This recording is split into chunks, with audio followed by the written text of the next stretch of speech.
అన్న ఈరోజు చేసే పని గేట్ బిగించడం.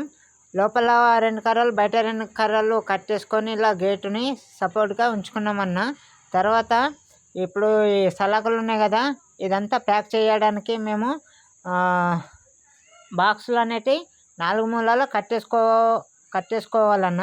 ఎందుకంటే మనం కంకర మాలు వేసేటప్పుడు ఇలా కిందికి రాకుండా గేటు దిమ్మలు ఏర్పడడానికి ఇలా 4 మూలలు కట్టేసుకోవాలన్న. ఆ తర్వాత కంకర మాలు కలుపుకోవచ్చు అన్న.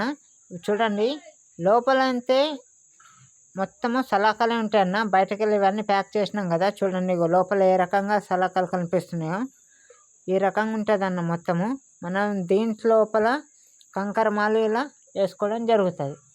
సో అలా కంకర మాల ఈ రకంగా కలుపుకున్న తర్వాత గట్టిగా ఇట్లా మీడియం సైజులో మాలు కలుపుకొని అందులో వేసేస్తే కంకర మాలు అది దిమ్మలు ఏర్పడతాయి అన్నయ్య.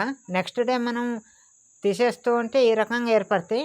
వీటికి ప్లాస్టింగ్ చేస్తే గేట్ దిమ్మలు అనేటివి రెడీ అయిపోతాయి.